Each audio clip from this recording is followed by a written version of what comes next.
All right, Cadillac. So here we go, man. Podcast number probably 21.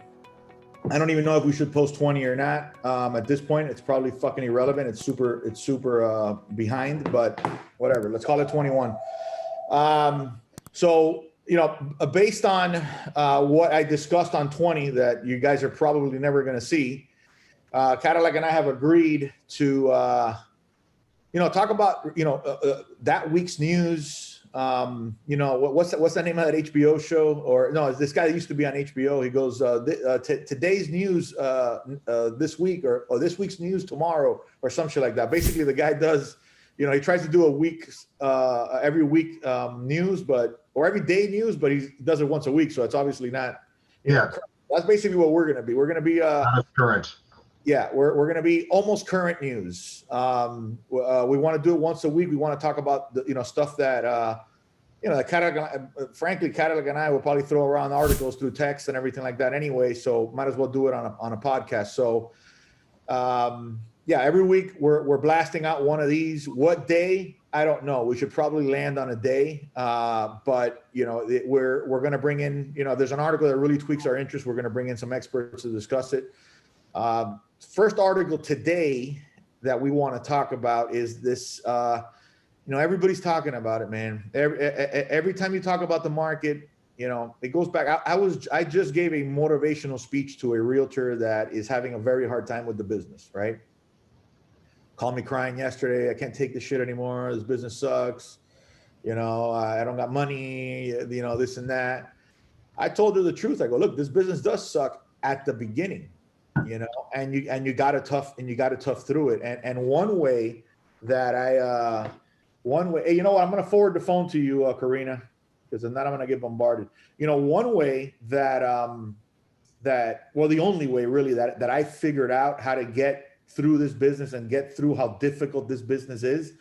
There's a book called How to Stop Worrying and Start Living by Dale Carnegie, the same guy who wrote How to Win Friends and Influence People. So I read that book. I don't want to sound cliche and say that book saved my life, but it probably definitely prevented a heart attack.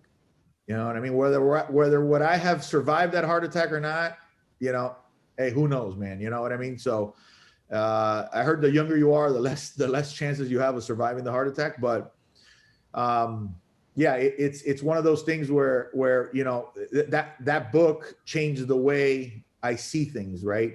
So there's two things that I'm telling this realtor today a little while ago. I'm like, look, there's two things. I didn't even finish the book. I got 75% through the book. And the reason why I didn't finish it because I'm like, dude, this book did exactly, I don't need to go any further. Like, I got it. It just did what it had to do. And there's two things that really changed the way I look at things, right? One is taking shit day by day.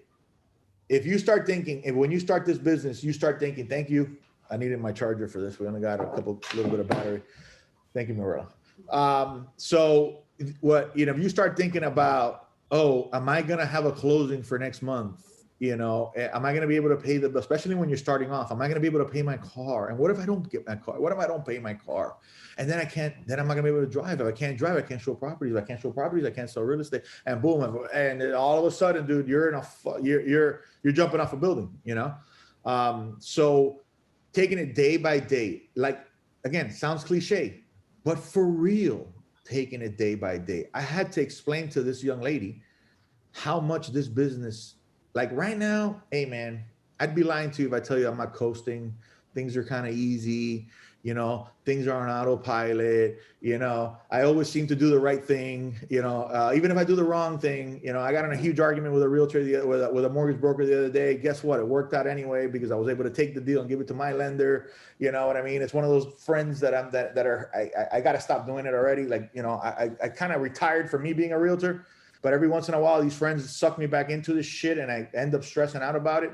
But, so even when I do wrong things, they end up, they end up right. We're going to end up closing the deal anyway. So, but, it's not that way. You take it day by day, man. Take it day by day. You wake up in the morning and go, what's going to happen today? What calls am I going to make today? How am I going to speak to clients? Am I going to talk to sellers? Am I going to talk to today? Don't worry about tomorrow. Don't worry about tomorrow at all. Period. End of story. And it happens. There's a lot of alcoholics that kind of go through it too. You know what I mean? Like they say, hey, take it day by day, drink by drink, or not drink by drink, you know? So I had to explain to her how difficult this business was and how much it sucked for me, man. And how much I cried and how much, you know, how many times that I go to the hospital for what I thought were for sure heart attacks. I mean, 5 times. That's the real number. 5 times I was like, oh shit, I'm having a heart attack. Went to the hospital. There was one time in particular that, dude, I'm in, I knew how there was $2,800, $2,700 or $2,800 left in my account, in my company account. The world was falling apart. 2007, 2008. I mean, it could not get any fucking worse. And I know that's exactly how much I had in my account. I mean, it was a particular number. After that was 0, and it didn't look like anything else was coming in because banks were closing. I didn't have any closings in the horizon. Everything was just dead. But I said to myself, if I don't get the fuck out of this office right now, I'm going to go crazy. I took the $2,800 and I went to the Ritz-Carlton in Naples, right? And I rented a room, okay? And I said, fuck this shit. I'm living my last 2 days as a wealthy man, okay? And I'm going to really enjoy this. And that's it. And after that, I'll deal with it on Monday again. You know, I'll deal with this nightmare on Monday. Dude, woke up screaming in pain, back spasms, back pains. I mean, it was just the stress, like, just took over me. My wife, I never forget it, driving the car. I had to recline the seat the whole way back because my back pain, my back spasms were just going insane. Screaming the whole way to the hospital. When I get to the hospital, the people didn't want to give me medication because they thought I was a drug addict that showed up there purposely pretending like he was in fucking pain, right? To take, you know, drugs, right? So, dude, long story short, security gets called into my room. Things go crazy. I got my medication. So that's just one of the many stories of how much this business sucked for me at the beginning. But again, you got to go day by day. Another thing, you know, I know that your brother's a philosopher, right? Yep. Right. Yes. So look, philosophy saved my life also. In this book, it talks about a French philosopher, forgot his name. Even if I did remember it, I couldn't pronounce it. And it said, this is what he said, right? Life is full of misfortunes, most of which never happen. Yep. Life is full of misfortunes, most of which never happen. Meaning that how many things do you worry about every day that never happen? It has to be in the 90 percentile. I mean, am I wrong, Cadillac? Oh, no, absolutely. You're absolutely right. Yeah, it's 90 percentile, easy, 90 percentile. So back to the reason why I went on this tangent, people always want to worry about what's going to happen next year and what's going to happen the year after. How long is this real estate market going to last? Oh my God, and is the bubble going to burst? And, you know, our price is going to go down and our rate's going to go up and everything like that. So this article here, I haven't even read it. This is fresh out of the oven, pulled it up right before this. We're going to look at it together. And it talks about top 10 housing markets for 2021. Really quickly, it's Michel de Montaigne was the philosopher. The French philosopher? Yep. My life has been full of terrible misfortunes, most of which have never happened. Most of which have never happened. Absolutely. Yeah. What a beautiful, I have a feeling when I tell you, I remember I didn't finish the book. I remember that I not because it wasn't interesting, it's because I was like, oh shit. And I have a feeling that for me to remember something like that, what, 15 years ago, or no, how long was that? Yeah, it was 12 years ago, 13 years ago. Imagine the impact that it would have, that one phrase, right? So I think it was that phrase when I read it, I just fucking closed the book and I go, dude, oh my God. They're right. I mean, how many times you wake up stressing about something? The stuff that usually gets you is the stuff you never even thought was going to happen. Look, my dad said it to me for years. By the inch, it's a cinch. By the yard, it's hard. You know, break it into small bites. And remember, you know, really what you're responsible to do is just turn in a good day today. You know, if I do the right things today and I continue to do the right things today, My tomorrow is going to be better eventually. Yeah. You got to put the work in. We are the byproduct of the decisions we've made to this point. And so when you realize that, it's the little decisions that really change and affect who we are and who we wind up being. Yeah, I 100% agree with you, man. I mean, break it into small bites. Don't stress it as much. Not easy preaching, hard living. It's easy to say that, hard to do it. Yeah. But, in this business, to take and stay sane, it's very much about, I've said it for a long time, don't get too high, don't get too low. Big closings are coming. Yeah, all this. I got a big deal under contract. Don't get too excited. Don't count that money. Never count that money. That money. You don't have that money until the commission check is going to the broker. The second, you know what? Not even, because in 2008, a lot of brokers were collecting those checks and not paying them out. You know what I mean? So until it clears your account, okay? And here's another thing. Not even then, because I remember shit got so bad that banks didn't let you pull the money out. You remember that? If you had $10,000, they would only let you pull out $2,000. So don't even count it. Don't count it when it hit when it's at the closing table. Definitely don't. When it send it to your broker, definitely don't. When it hits your account, I mean, when you have it cash in your hand. And by the way, maybe not even then, because now people don't like to change $100 bills. So you got to make sure you go to this place and they change your 100. If they give it to you in 20s, maybe you're a little bit safer. So but yeah, don't count your money, man. Don't count your money. I think that a focus to be a happy, healthy agent, a focus on just simply doing good work, a focus on your customer, on them and getting them what they want and being that advocate for them. There's a lot there to focus on, a lot of skills that go into doing that well.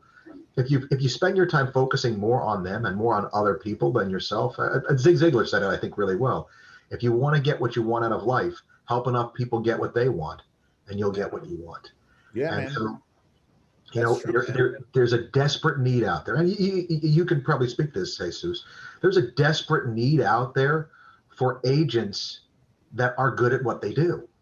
There's not a lot of them out there. There's a lot of agents that do the business, but there's not a lot of agents. If I had to put a percentage on that, that's a very interesting statement right there, right? So if I had to put a percentage on what percentage of realtors, not counting my company because we're all good, right? But all the other ones, all right, has to be 5%.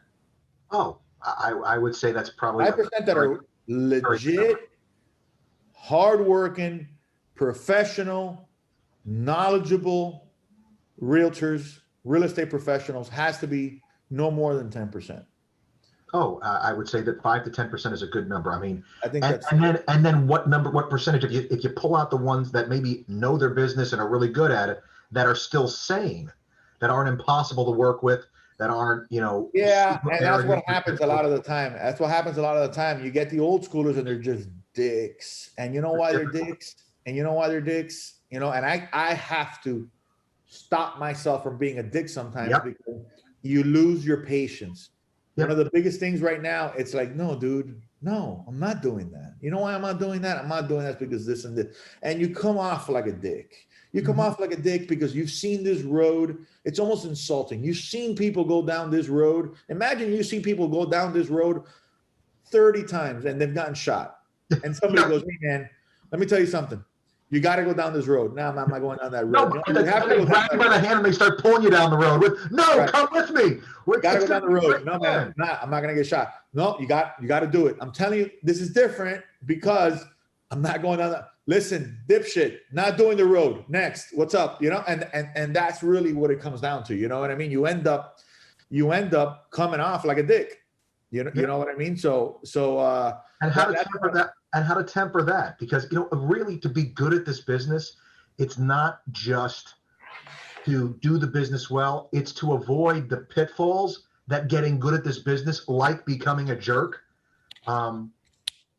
has with it. It's being aware that can happen. Seeing the other agents that are that way and saying, I don't want to be like that, because the reality of it is the relationships you have in this business matter as well. There's a value to those as well. Right. And so I think that, recognizing that, not saying that I don't look, I am a jerk sometimes 100%, but I recognize it most of the time. And I'm like, you got to do better. You can't be like look, that. if somebody calls me and says, oh, Cadillac was a little bit of a dick, I could see that. I could see, oh, kind of like what happened. And then, but I also know that I'll call you and you'll give me a legitimate reason why you were a dick. You know what I mean? You're definitely one of those guys that has just been through the mill, right? You know, it's one of the, you know, you have a little bit of a short fuse, you know, but I get it. I can't, you know,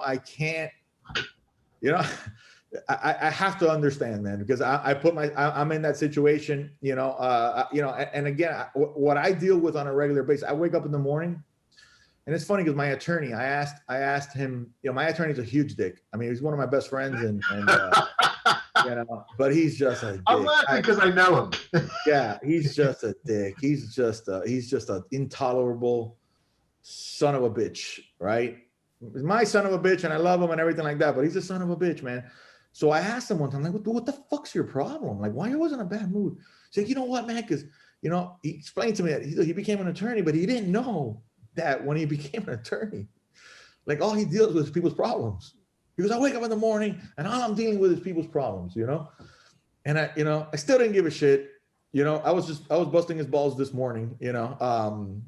I one of my favorite things to do in the morning is to piss him off and just leave him pissed off for the rest of the day. But let me start his day off right. Yeah, no, I wake up in the morning and make sure he starts his day off wrong, you know. So, but the fact of the matter is that, you know, it's I get it, because I wake up in the morning and it's realtor calling me over their problems. It's either a realtor that's having a hard time with the business, or it's a realtor. I had two veteran realtors call me yesterday on a deal that's supposed to close and it doesn't close, and they have this mortgage broker that's being a complete bitch, you know. And you know, so I'm dealing with, I mean, it just, those are the ones. I mean, I wake up in the morning and I'll usually have 3, 4, 5 problems lined up, you know, things that sometimes they're complicated. I had one the other day where it's a realtor. Check this one out. Every once in a while, I gotta say, oh shit, I don't know. The realtor puts in an offer, gets it accepted. Then finds out the seller purchased the property in the courthouse. Okay, seller starts extending the closing and extending the closing and extending the closing, extending it so much so that says, hey, property's empty. Why don't you just move in? Which, by the way, major red flag already. Okay. Just move in and don't pay rent. Just move in. No lease. Just move in. Man, red flags are just flying, hitting you in the face.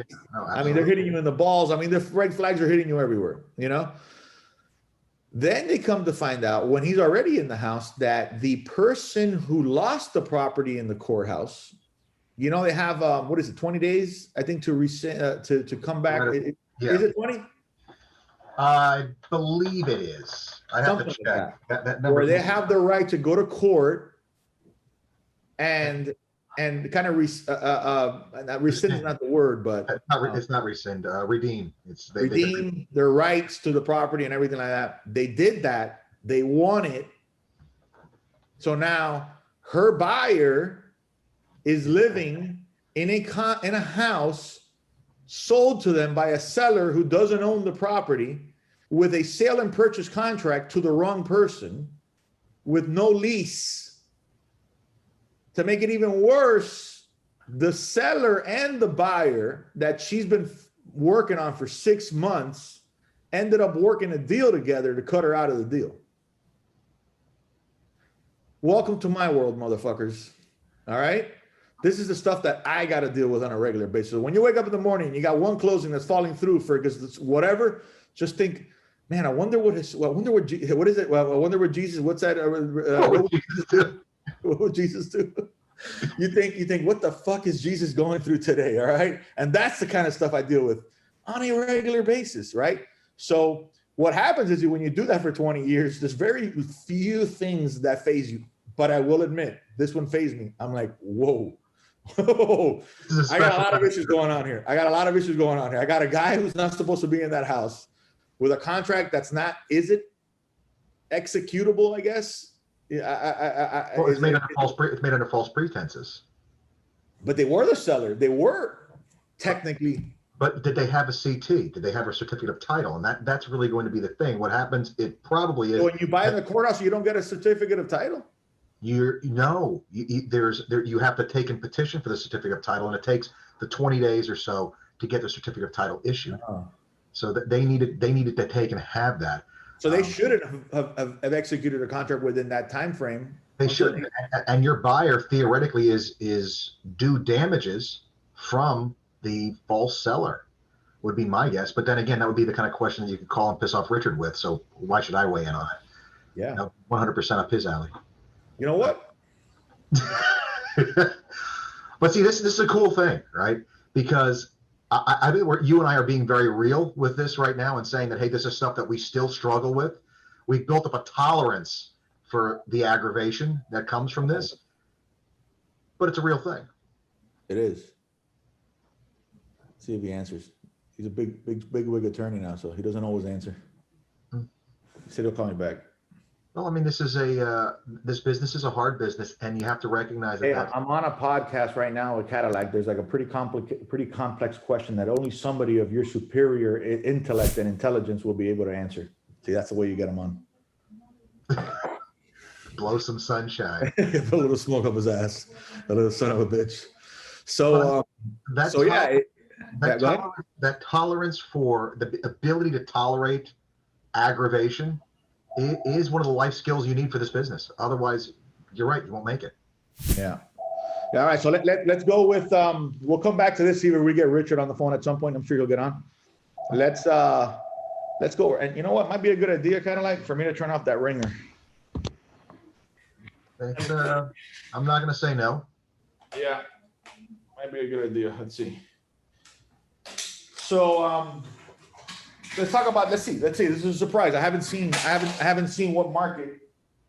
What market right now, half are in state capitals and 4 are in California. So okay, so California. So this is interesting to me though.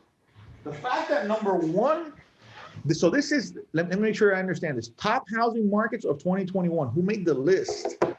So, I mean, from what I understand, and I will admit, I mean, I'm more of a Fox News type of guy, but when I log on to Fox News, it looks like California is not only literally on fire as it usually is, but it's also on fire as far as politically.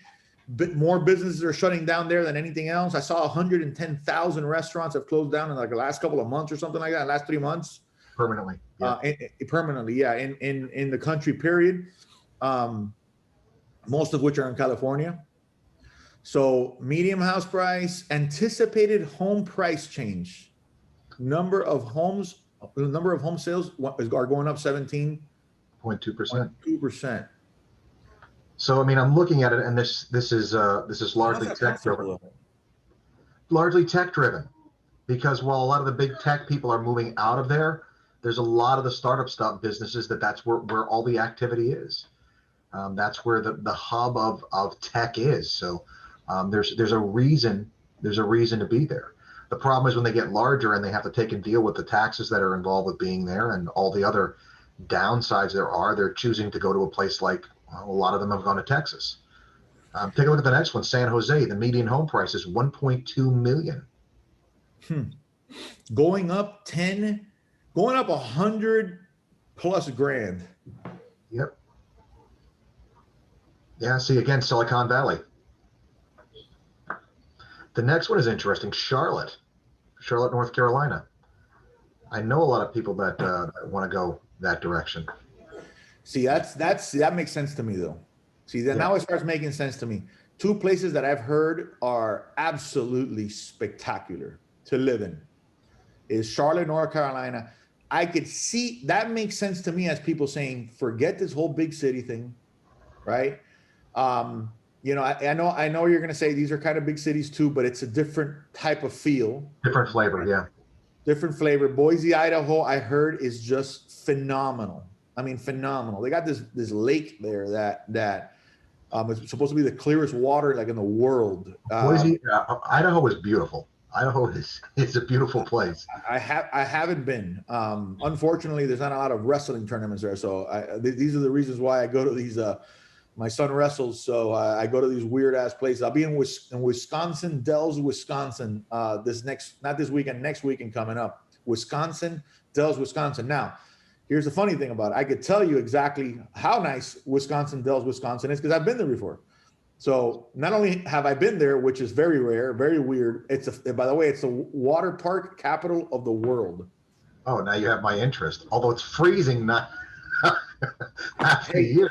Hey, Richard said he needs a couple minutes. Can you? He can't talk. Can you text him the link so he could get on the podcast? Karina? Yeah.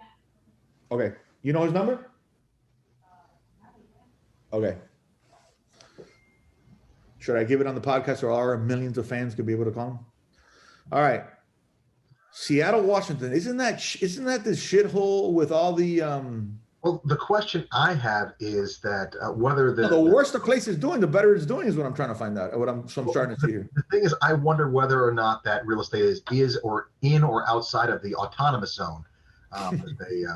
What country is it going to be part of? Look, there's definitely a call to these places because there's, just like Austin, Texas, there's these hubs where people can get their weird on, and Seattle is one of those places. I mean, this just doesn't make sense to me. This one does not make sense to me. This place is, I know that the company Zillow is there. I mean, it's a big tech place too. So I'm seeing a lot of big tech places.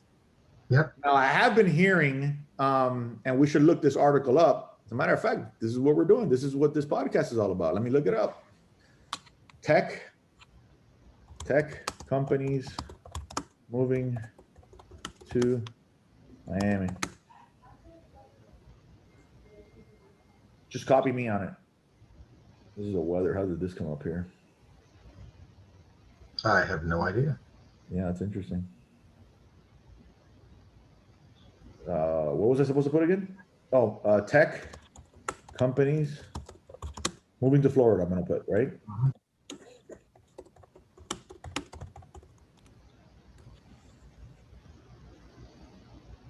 It says Florida.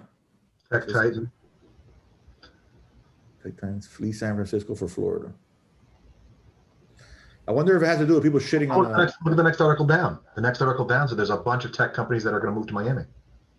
Yeah.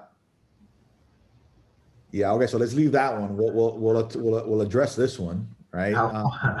The next one is how Florida can help tech refugees. Refugees, I like it. Yeah. So where the hell is the article that we were looking at? Let's see. So I'm kind of giving up the information here because these are the articles that we have not been looking at yet. I don't know, man. I'm not an Apple guy. Yeah. All right. Let's see. I'm a multi-monitor guy. I think what I did was I screwed it up, which is the one that I had up. Damn. Now I lost it. That was the Realtor.com article on the top 10 housing markets for 2021. Let's see. Let me just Google that. Top 10 housing markets 2021. Here it is. Very first one, yeah. I'm glad I didn't lose that. That would have sucked. All right, so again, two first did not make sense to me. Phoenix, Arizona. I was just there. What a beautiful city. Yeah, my brother lives there. It's very, very rare that I go to these cities and I'm like, oh, well, I'll live here, right? Damn, Cadillac. Here's another shithole. Harrisburg, Pennsylvania. Complete shutdown.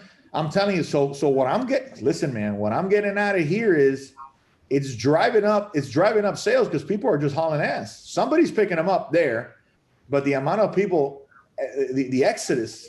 I mean, it has to be. Harrisburg appealed location, capital Pennsylvania, 2 hours away. We're right in the action. They mentioned nothing of an exodus. Well, again, this is Harrisburg. This isn't Philadelphia or Baltimore. This isn't Pittsburgh. Well, Pennsylvania is still shut down. I mean, Pennsylvania is still shut down, absolutely. But look at the median home price. Yeah. And it's only really going up 3.8%. Man, so we're doing great here in Florida, and we're not even on the list. Maybe like I haven't even looked at this list, so I'm still like waiting, and I'm not even scrolling all the way down in anticipation. But Oxnard, California. another fucking California. I told you they're a bunch. 824,000. I think that this list is going to change. I don't think that this is going to hold out because this is not taking into account the big push there is for people to work from remote locations. And I think that is going to get baked into this cake, but it's not in there yet. They're doing this based on projection.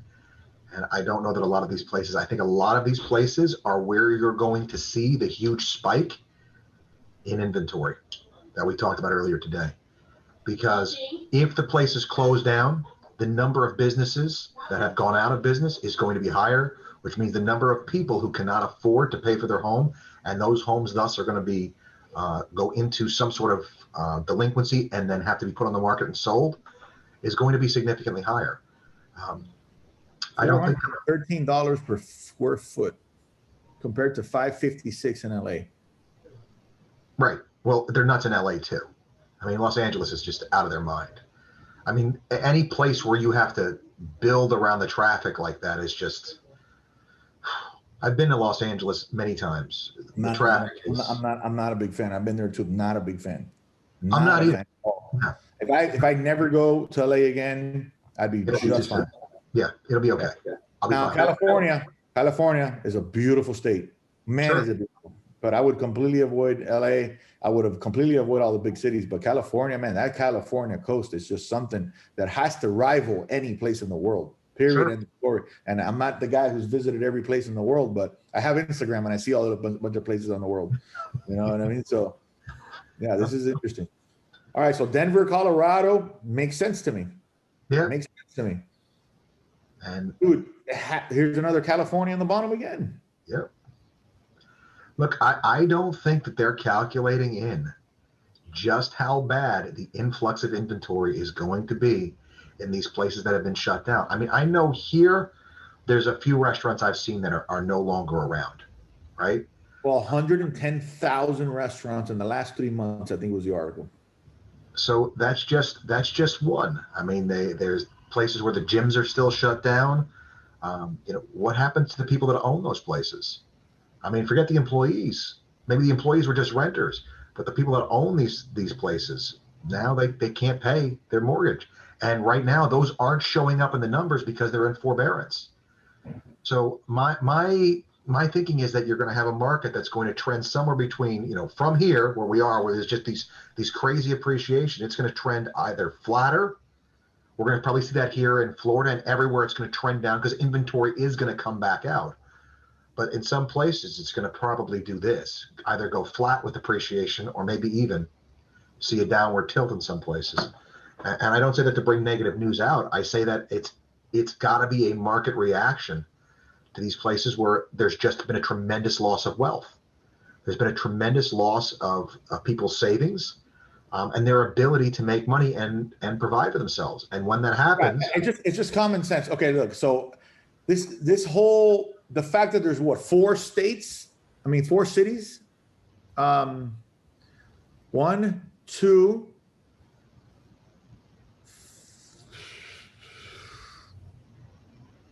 3, 4. 40% of the list is California. Everybody knows California is in trouble. I mean, you don't got to be a rocket scientist. So this list is not a positive list. This list is just, there's a lot of demand everywhere because of the low rates. And the only place that's going to be able to fulfill the demand of inventory is a place where people are just hauling ass. Potentially so. I mean, we're going to have to wait and see how much more inventory comes to market in those places once this forbearance ends. Because understand that the federal government has really been kind of putting the kibosh and encouraging the banks not to foreclose, not to file these foreclosures. but it's going to happen. And I don't mean that to take and be a, the earth is falling. I think we're in a very strong market and it's not going anyplace as far as I think we need some stabilization. I think we need we do. some a boost in inventory. And a boost in inventory is going to, just by nature, is going to chip away at some of that demand, because it's going to fulfill that demand. It's going to help to flatten out. It's going to fulfill the demand. I mean, right. You got 100 people out there looking for a pencil, and all of a sudden, 80 pencils show up, that haven't been there for the last year. Dude, we just got rid of 80 pencils. So the market, the demand's going to go down 80%. Is that a bad thing? No, there's still 20 people that are looking for pencils that we don't have yet. But the thing is, it's not going to be like, I'm just working with a friend of mine to help him get a house. I told you I don't work with buyers very much anymore, but this is a personal friend, kind of like you. I got roped in, right? And good guy, love him to death. But they're looking at this townhome, single family, or it's part of an HOA, not a condo. The highest closed sale in the area is 300. They have an appraisal in hand for 315. What do I do? Now, I can see why the last closed sale was 3 months ago. And in that period of time, there's 11 that have closed total in that area, and not one available. This is the only one that's available in the market. Yeah. So what do you say if you're trying to come up with valuation? How do you do it? So that's what the appraisers are making the adjustment and saying, hey, look, this is an appreciating market. But that's because of a lack of inventory. If there were 5 or 6 more homes on the market, the sellers would have to be more careful with their pricing. And I think that's what you'll see, is that you'll see that the rate of appreciation will slow down, because it's not sustainable the way that it is. And look, just in an effort to piss everybody off, we got Jared Kushner and Ivanka Trump are moving to Indian Creek Island in Miami. This is an ultra exclusive neighborhood. Yep. Ultra exclusive neighborhood. They have a picture here of the land. Who lives there? Julio Iglesias lives there. You got like princes and shit that live there. I mean, these are $50 million homes. It's a really nice, really obviously a beautiful community. So, listen, yeah, okay, it's the Trumps and the whole thing, but it's really New Yorkers that are moving in. You know what I mean? That's really what it comes down to. It's New Yorkers, and we're seeing that, and I could tell you that I'm definitely seeing people from New Jersey, New York, Pennsylvania is actually affecting me in a different way. So again, my son wrestles. Every year, the number of people from Pennsylvania that get scholarships for wrestling has to be 30%, 40% of the people are from Pennsylvania. Huh. Yeah, it is the hub for production of wrestlers. So my son's never really had issues with kids from Pennsylvania. I mean, he's had more issues with people from the Midwest and everything like that. But the fact that these guys are shut down for a couple of years kind of gives them a little bit of a wake up. Hey, I'll get it where I can get it. You know what I mean? So yeah, that's definitely. I wouldn't be upset if it stays shut down for another year. You know what I mean? People are moving down. It's good for my real estate business. It's great for wrestling, for my son. So definitely pushing for a long and stringent lockdown over there. New Jersey too. So kind of like one thing we've talked about. There's 2 things that are happening in the commercial space, right? I mean, you see here Salesforce to shrink office footprint. Office giant could afford 28 billion. Could afford 28 billion for Slack, but will cut. Can you read that for me? Software giant Salesforce recently made headlines with a $27.7 billion deal to buy workplace messaging. About the headline up there. I couldn't read the headline, but yeah. Well, I'm reading below, because basically what it's saying is it's Slack is the app that they're buying. Okay. But the company won't be expanding its commercial real estate footprint. In other words, they're going to acquire this other company, and they're going to make it fit within the same footprint that they're using.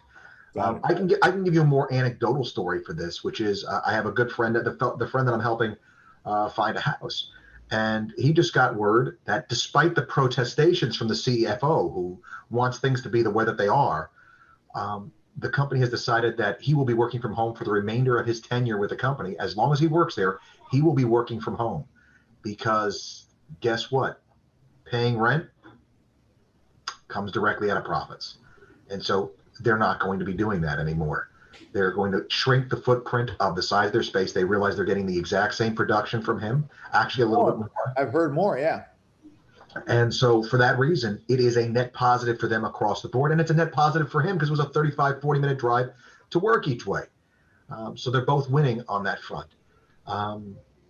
This is not a isolated incident. This is not done in a vacuum. There's plenty of companies that are going to recognize this and recognize the tremendous savings, that opportunity that this gives them translates directly into their bottom line. I mean, that's all there is to it. Now, does that affect residential sales? Meaning that, yes, from the standpoint of that people aren't now required to live in these super expensive areas and still work for the same kind of job. right, now they could also, I mean, so let's say I'm stuck in Miami and I have a love-hate relationship with Miami. Okay. But I would tell you right now that if tomorrow I could set up shop and do exactly what I could do right here, right now, and I could go to North Carolina, is one of the places, or in Idaho or anything like that, and say, you know what, I'm not going to do this forever, but I'm going to do this for a couple of years. I want to get the fuck out of here, and I want to experience living somewhere else. I would do it. You want to go someplace where you're assumed to be Mexican? Huh? You want to go someplace where you're assumed to be Mexican? Yeah, right. Exactly. Where, you know, I'm gonna be stereotyped and looked down upon, and, you know, and everything. So I want that feeling for a little bit, you know. I want to not belong for a little bit, you know. Yeah, the first time I was called a spick was in Gainesville, Florida.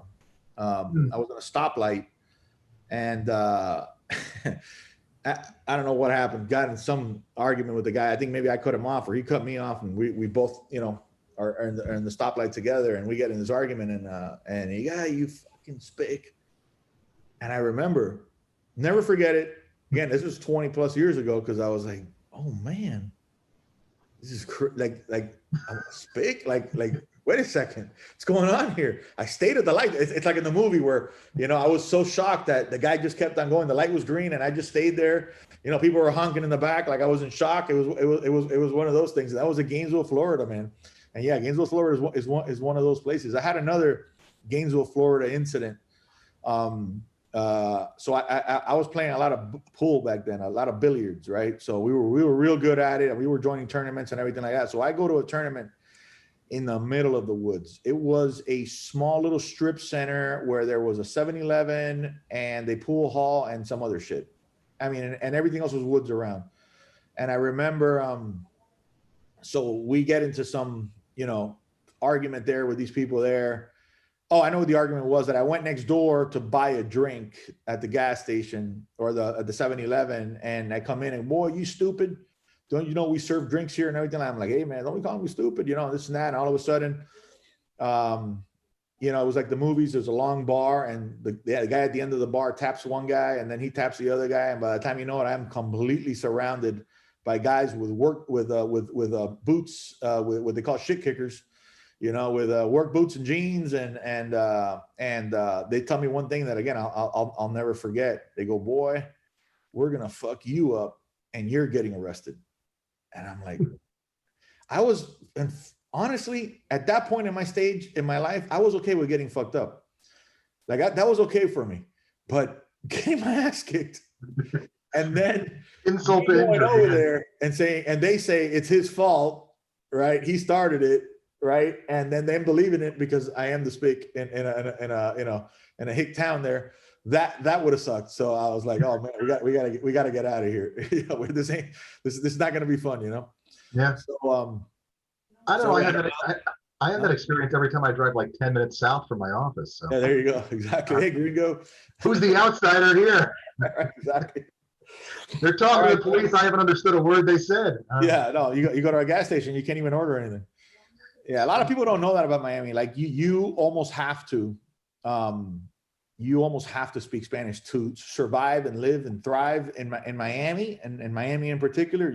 It's very, very difficult, almost impossible, if you don't speak Spanish. And I know it sounds crazy, but it is, you know, and that's a fact. I mean, I got almost 400 agents. I would say 95% of them don't speak English. Let's see. Richard is line not working. Karina. Richard's trying to get on. So yeah, this whole thing here. Oh, the hell happened there? This whole thing with the commercial stuff, I don't think that's going away anytime soon. I think that so what happens with those strip centers? Well, I mean, it's going to be what's going to have to happen is that the pricing for those spaces is going to have to come down to make other applications more viable. You know, so like the businesses that will work in those spaces are going to have to change.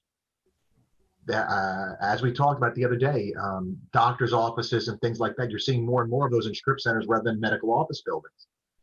We had talked about this. I mean, this is actually one of those things that we predicted that has really come true, and you're seeing it now in a big way. Just the beginnings of it, that these big companies are going to step away from a lot of their square feet of space, their commercial space. So what's going to happen is always what happens when there's a major change like this. The price of the thing that there's a lack of demand for will fall until it attracts enough demand to stabilize the market. And so what the uses are that's going to take and stabilize that market, I don't think we know what that is yet. I don't think we're going to know that until they step up. And I don't know how far the prices will have to come down on commercial space before we see what those alternative uses are. It's from Thomas Sowell. He defines, and I hope I get this right, that the study of economics is the study of resources that have the study of allocation of resources that have alternative uses. So like in office space has lots of different kinds of things that could be in there, right? There's lots of alternative uses. Well, if we pull demand away, what's going to happen to prices?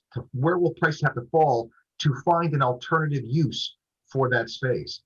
And so that makes for a very interesting conversation. It's why a free market is so effective at handling these kind of things, because nobody's going to pass a law or a rule. Landlords are going to lower their prices till they attract people. And what the businesses those people are in, they're going to be businesses they figure they can make money based upon service oriented businesses. And guys, at the end of the day, there's going to be businesses where you still have to meet somebody face to face. You can't get a haircut through Zoom. Can't do your nails through Zoom. You can't get a massage through Zoom. Shit, I'm going to this new Stretch Zone place. Have you been to the Stretch Zone? I go to the Stretch Zone, yes. I like it. I can't get stretched through Zoom. That way I can outsource something I was never going to do for myself. Like I'm supposed to stretch, but I just never do it. Let me see. Richard's trying to get on. Waiting to be let in. Let me see. Let me see what that means. You realize how first world that is, right? That we actually pay somebody to stretch us because we won't do it ourselves. Because we won't do it ourselves because we're lazy enough. There he is. Terrible. There he is. Richard, can you hear us? Audio's connected. There he is. There he is. Is he listening, or he's pretending like he's not paying attention to us? Ladies. There he is. It's one of my favorite American sayings, by the way. There he is. I learned that in Tampa, Florida. I had never heard "there he is" until I started doing business in Tampa. Anytime you would walk in, everybody would be like, "Oh, there he is." I'm like, damn, that's interesting. You know what I mean? And I've acquired it ever since. And there's another one. They'll let anybody in here. So it's one of those things I've always liked. White dad sayings. Yeah, exactly. Hey, Rich, so a couple things. Okay, so first and foremost, Richard has not been on the podcast for a good 6 months. Okay, I know he's going to get upset at me saying this, but we were in line politically. I mean, 100% 6 months ago. Right now, we can't be any more opposite than what we are. I mean, we don't agree on anything. So I called you for one particular issue on a deal that we have, like complicated, and I've never seen it before. It's super, and I really want your take on it. But the way we're doing the podcast now is once a week we're getting together and we're reading news. Okay, current events type of stuff. One of the things we're discussing is top 10 housing markets in 2021. I can't help but notice that Karina, talk a little lower, please. That 4 of the cities of the top 10 are in California. Okay. I refer to California as a shithole nowadays. Okay. Specifically politically, what's happening there, the extreme shutdowns, businesses being shut down, industries leaving. Okay. I think we kind of agree on that, right, Rich? A little bit? California's politics are not my favorite politics. Okay. That was a political answer. Nicely done. Yeah. He's very political. I agree that California is a shithole. So, that's why I couldn't buy into the compound set of ideas I was asked to point out. So right. your point of demarcation is the shithole. That's where you draw the line. Yeah, I mean, again, I'm no fan of lockdowns, so I don't disagree there. Right. So 40% of this top 10 list of markets that are going to be, I guess what the specific way they're mentioning it, the top 10 housing markets of 2021, who made the list, right? So I can't help but notice that 40% of them are California. Okay. Now, my take on that is that is specifically driven by a mass exodus. I can't think of anything else. Would you agree with that? That the market being hot is a function of people leaving? No, that does not make sense to me. Doesn't make sense. I would take issue with whether those markets are going to be hot. I would agree with that. So you're saying this is just the list is wrong, is what you're saying? What I'm saying is that's where I would start with who made this list, what was the criteria for making the list, and then you kind of draw your own conclusions about the validity of the list, and you don't got to pick the hottest markets. I mean, look, the other day I was in the market, no pun intended, for a new shooter, a new rangefinder, which I'm sure will be the subject of ridicule from you on Sunday. If I don't shoot it in the 80s on Sunday, you'll say, why'd you buy a new shooter? You still suck at golf. I have a major issue with the way you dress for golf and all the equipment that you have for golf, a major issue with it. Right? Because you suck. Imagine how bad I'd be without the latest technology. I don't know. I mean, I think you earned the latest technology, and you haven't gotten to the point where you've earned it. But we digress. So the point is, I said to myself, which is the best shooter? And what I did was I Googled, best golf rangefinder. And there were 10 lists, right? The 10 best rangefinders of 2020, the 20 best rangefinders of 2020, the 15 best rangefinders of 2020. And what I did was I read multiple lists, and I focused on the rangefinders that made every list, right? So if you made every list, then it didn't matter who was doing the listing, right, or the compiling.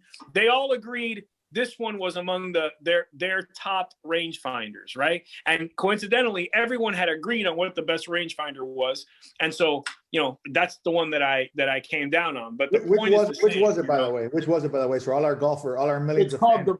It's a Bushnell Pro XE. Yeah, now you're not sponsored. You're not sponsored by these guys or anything, right? This is just your. No. Hold on a second. Let me tell you why I bought it. The thing with this one is that if you approach a shot and you decide this shot's too difficult, I suck too much, you push a button and it ejects a little golfer. Comes right out of the rangefinder, takes the shot for you, but you only have 1 per 9. That's you got one on the front, one on the back. It's like a mulligan, but it comes with a little pro golfer. That's what you would need. Absolutely. You know what's funny? I picked my dog like that. I just got a border collie.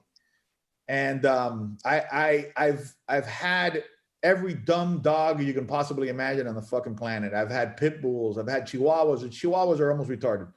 I've had, you know, mutts, I've had everything. And I'm like, I've always wondered, what is it like to have a smart dog? So I started Googling smartest dogs, list of smartest dogs, just like Richard with a spot finder or whatever. Every single list, the Border Collie is #1. Every single list. I got my dog. I love it. It learned to sit right away. You know what? It learned to sit within the first week. It was potty trained from a puppy, from a 4-month-old puppy within a couple days, right? Which is very, very impressive. But there's some things that he's really struggling with. You know what I'm saying? So he's not helping your kids do their homework yet or anything like that. Yeah, well, no, he keeps on jumping on people. So, you know, it's one of those things, you know, I can't stop him from doing that. But potty trained, I have a Chihuahua that's 9 and is still not potty trained. Son of a bitch still pisses wherever he wants inside the house. So Richard, the reason why we actually got you here. Okay. One of my realtors is that representing the buyer. Okay. Puts an offer on a house. Offers accepted. Seller then requests an extension. I lost you, Richard. Did I lose you, or did I just lose your image? Okay, there we go. No, danger field. Okay, so offer is offers accepted. First extension. Seller requests first extension. Seller requests the second and the third extension. Okay, then we come to find out that the seller had purchased the property in the courthouse. Okay, and he's fighting this buyer, that the seller, or the person who got the property taken away from him. They were going back and forth to see who had ownership of the property. That first seller tells our buyer, hey, why don't you just move in? Okay, at no rent until I fight this. Just move in, no rent, just live the house. During that, he loses that battle, and now new seller, which is the person who owned the house recently or previously, now owns the house, right? Now they get the property back, okay? Now, to make it even more complicated, new seller and buyer strike a deal to screw my realtor out of the commission, right? And they get their own contract going, okay? A lot of things happening at the same time here, but that first sale and purchase contract with this first seller, valid, not valid? Not valid. Because of why? Well, because of the simple rule that you can't convey title you don't have. So, you know, number one, so you know, okay, when you acquire a certificate of title, first of all, it's questionable to me that the old seller, the defeated seller, ever actually had an issued certificate of title. Okay, it gets harder and harder to undo a judicial sale the further the sale gets along. But the day of the auction is not the end. So I could go to a judicial sale right now today, and I can be the winning bidder, and tomorrow I can put all my money into the registry of the court as required, right, within 24 hours of the winning bid. And the money can even be dispersed, okay, to the foreclosing lender, and it's not over, okay? There's like a 10-day period during which the old buyer can either redeem, the old owner can either redeem, meaning try to pay back and come current, or they can contest the sale, the validity of the sale, which is what it sounds like to me happened here. Contesting the validity of the sale, there's only a very limited basis on which that can be done, but it can be done. I've actually litigated many of these post-judgment acquisitions on behalf of the guy that's your original seller, for example. Okay, I have a guy that buys these properties in the courthouse, and I do all the post-judgment litigation for him. He's one of the few guys I'm permitted to litigate for nowadays. And I know the guy. And sorry, I know the guy. No, and so we've actually lost one of these all the way up on appeal. We had it up on appeal. We thought we were in a very good position, and the facts are weird, but we lost, and we ended up losing title after having title for a long time. So that in and of itself, happens. So I think that because your contract did not close prior to the guy losing title, okay, on whatever basis, that would render that initial sale contract invalid. The arrangement, and I think I know the answer to this, but just wanted to get your take on it. The arrangement that my agent had with this particular buyer is also out the window, correct? Because it really, I mean, hey, I'm doing the sale and purchase contract. I'm getting paid X amount of commission for it. But your agent's arrangement was with the seller, not with the buyer. It is. You're right. So my question is for the new seller, is that an eviction or is that an ejectment that they're going to have to do? Because this buyer went in other. It sounds like it's neither, because they're going to sell to the guy. Well, I'm saying, let's say, well, I'm saying if I'm the buyer side, do I now have leverage to sit there and say, hey, I had this contract in good faith with somebody that showed that they had title. I looked it all up. I have no standing whatsoever to say that I'm in this house based upon. So there's no leverage in that position. For the buyer? No. For the buyer that was told to move into the property. The buyer, so let's make sure that we're answering the question specifically. The buyer may have a remedy available to it, or to him or to her. The remedy is not somehow forcing the sale from a party with whom they were not in contract. Sure. No, and that's not what I'm saying. I'm saying, do they, based upon the understanding they had with the other people, what is getting these people, if I'm the seller that now owns the property legally, what is my remedy to get them out of the property? Eject. It is ejectment. Okay, so it's not going to be a simple eviction. There's no lease, so there wouldn't be an eviction. There, your position is that there's no leasehold interest in the property. There's just an inappropriate possession, unlawful possession. Okay. Right, but now if you're representing that buyer that's now living in the property, I mean, there's a lot of legs to stand on to be able to. There is damages, but there's damages, no?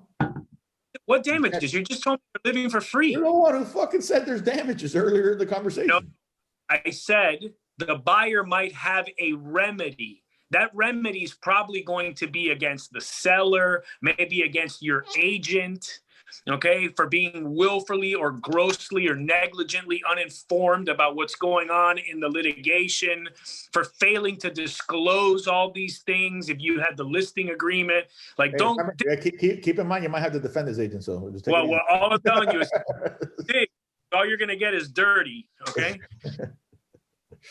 All right. So, all right. Well, that was the gist of it then. So, would the buyer have any remedy? Well, I guess you answered that. The buyer does have damages to the extent that maybe they. I don't know that they have damages. They have maybe claims. Well, let's say there's claims for damages that they can make despite living someplace for free. They now made arrangements. You got to separate them, because let me explain. Okay.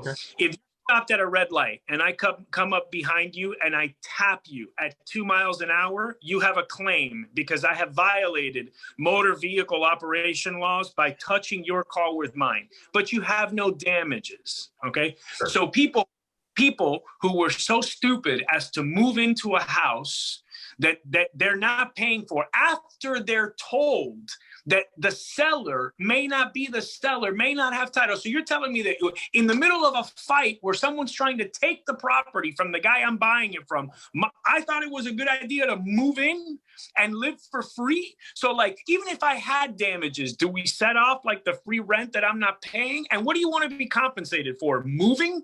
I mean, stupidity is not compensable. So again, I don't. You like that? I hear you. I wish our federal government understood that, because they often compensate people simply for being stupid and making poor choices. That's true. That is true. That's true. And I should amend my statement. Stupidity should not be compensated. Not, right.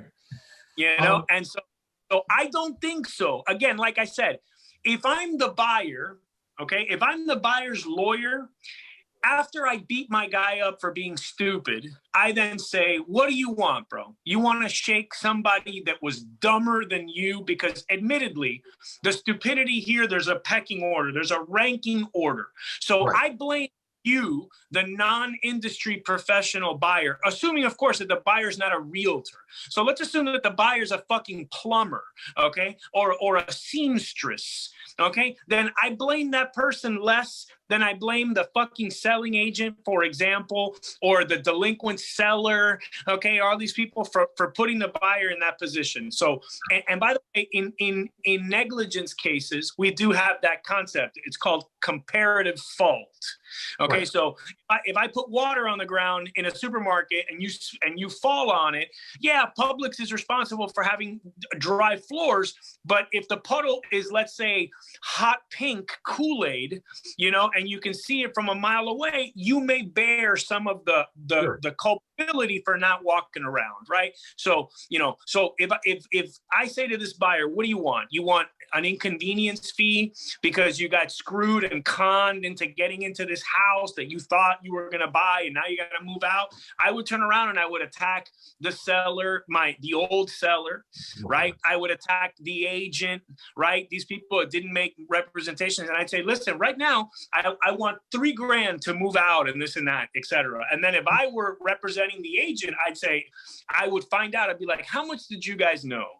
Did you really know all this litigation was going on? Like, yeah, but we don't know what litigation means. And I go, yeah, but you got no excuse because the owner of your shop tells everybody he's got a staff lawyer all fucking day. He says he's got a staff lawyer and a staff ex-lawyer. So you got no excuse for not asking the fucking question. You got to ask questions. So if you knew everything and you pushed this cart along because you thought the guy was going to win without taking the temperature of the guy's likelihood, because by the way, I could look at the record and tell you that the guy was going to lose in a landslide. You don't know that, right? It's not like you're telling me that someone over there has done a detailed study of the record and determined that we have a travesty of justice on our hands. Like, we have no idea what the basis of your seller having lost the sell is. So, you know what I mean? No, I do. And I mean, based upon what you said, it seems like much of the stupidity of the buyer is going to be based largely upon how much they knew and when they knew how much they knew. If they didn't know this until they had already moved into the house, the grounds for damages then becomes significantly more. If they knew this prior to that, they have significantly less grounds to stand. All right, that's a very robust and thorough answer. As always, greatly appreciated. My pleasure, Jen. All right, Rich. And as far as Josh, you know what I like about having you on the line? That you laugh. This is going to be an insult to me. No. Having you here is an insult to me, right? I see that he laughs, and then I see him look up like towards Jesus as the subtle undertone of chastisement in my answer comes across. It's like what I go and I play paddleball, and there's these guys that play paddleball, and they're in the worst shape, but these guys are just masters. And when I think about ball breaking, you two are like the master level ball breakers. We're solid black belts, so we constantly compete. We're constantly in competition, so it keeps us sharp. I was having dinner the other night, and I literally told this story, bro. I hate to compliment him, but if he's good at real estate, but bro, the ball busting, he's an unbelievable, a formidable ball busting adversary. We have this chat. That I got added on. Really to bust Richard's balls. That was my intent. So there's a chat with all his childhood friends. So I forced my way. I finagled my way into this chat specifically to bust Richard's balls, right? But for whatever reason, breaking. yeah, these are all his childhood friends, bro. Like, I mean, I have that chat too. I have that chat with all my childhood friends, so I know what chat I got into. won't let me in there because it'll be over. Hey, if you can figure your way out, your way in there. But again, I think the genius is finding my way into this chat. You know what I'm saying? So dude, but the funny thing is that only about 20% of the ball busting actually goes to Richard. Now there's another one of his buddies that gets about 80% of it. You know what I'm saying? Which is he was the proponent of, he's how this. The poor guy who voted me in. Yeah. Regretting his decision now. Right. He was the mole. He was the mole, bro. And now he's eating shit. He was the guy super happy to get me in there so I could bust Richard's balls. And this guy gets the major brunt of it, bro. And this guy, he's like a PhD, right? Yeah. He's a professor. Right. The CTE.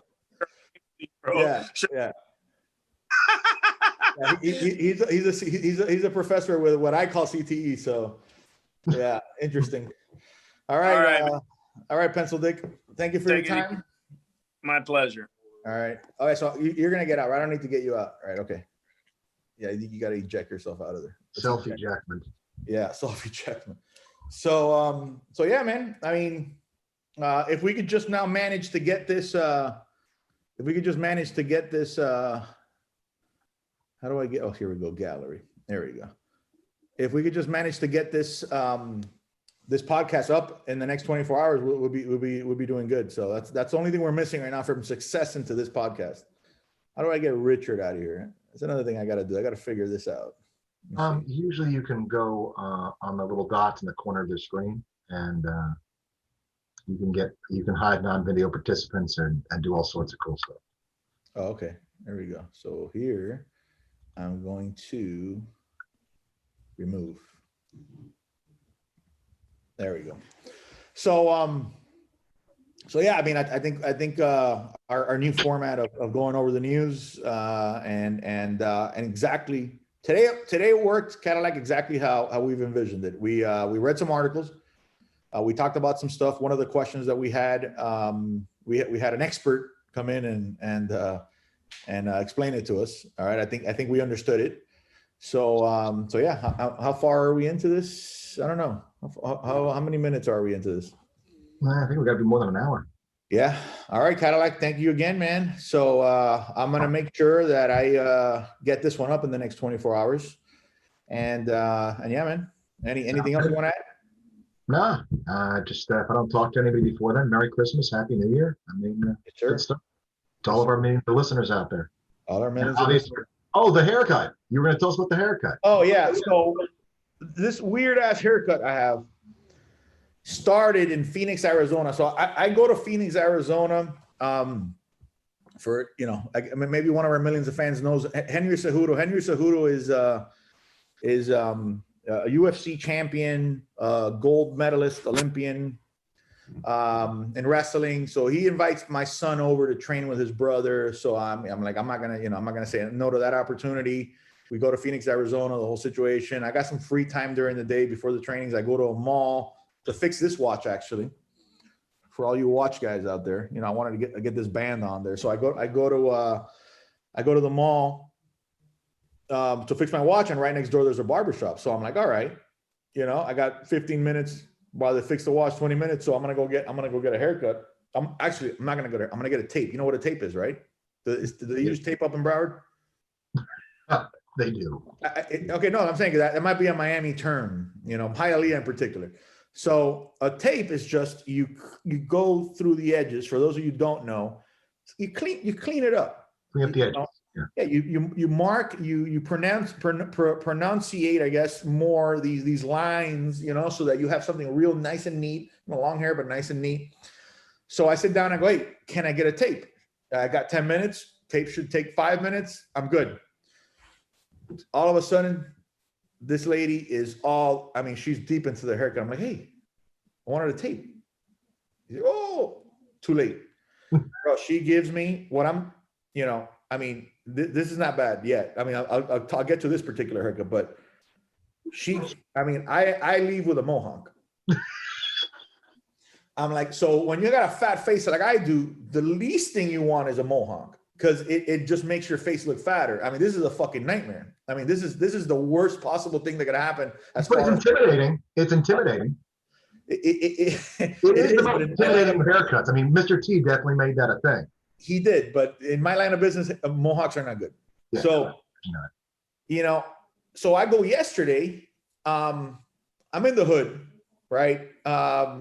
You know, again, it's wrestling related. My son's, you know, in a wrestling related situation. I'm in a place where I would normally probably, you know, try to avoid, you know, as far as the haircut's concerned. But I walk in, I go, hey, who's you know, anybody available for a haircut? Yeah, hey, Steph. I'm like, oh shit, another woman. Because, oh, by the way, it was a woman who cut my hair in Phoenix. So then, oh, Steph comes out of the back. They're screaming, Steph has her earphones on. Steph can't fucking hear it. Steph, they're screaming, Steph, what's up? All right. I go, look, Steph, I'm going to be here in this area a lot.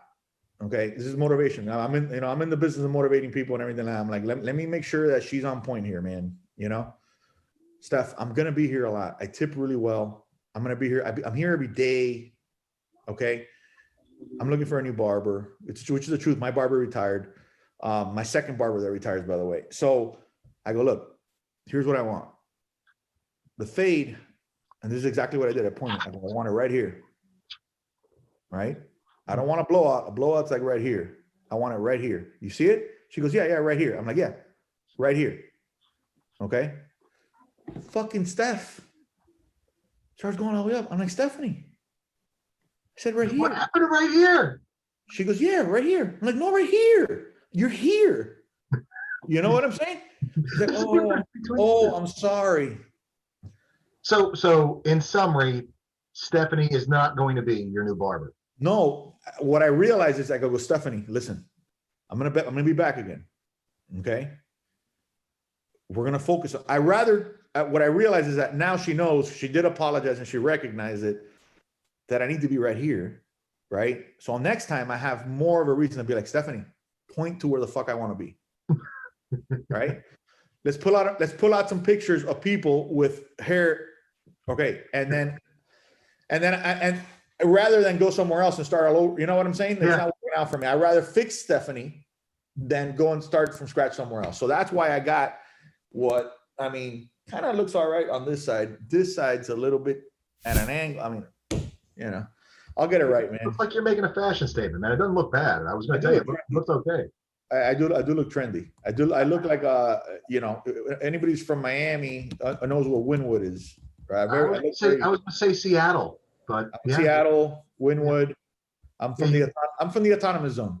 Yeah, absolutely. Chop. I can walk right into the autonomous zone with these glasses and this fucking haircut, and nobody would be like this. Nobody would be like, where you been, man? Hey, no, don't worry about him. Yeah, he's good. He's with us. He's with us. All right, man. All right. You're a damn pleasure as always. And I'll see you next week, man. Any articles that all these millions of fans want to send us through Instagram, Facebook, whatever.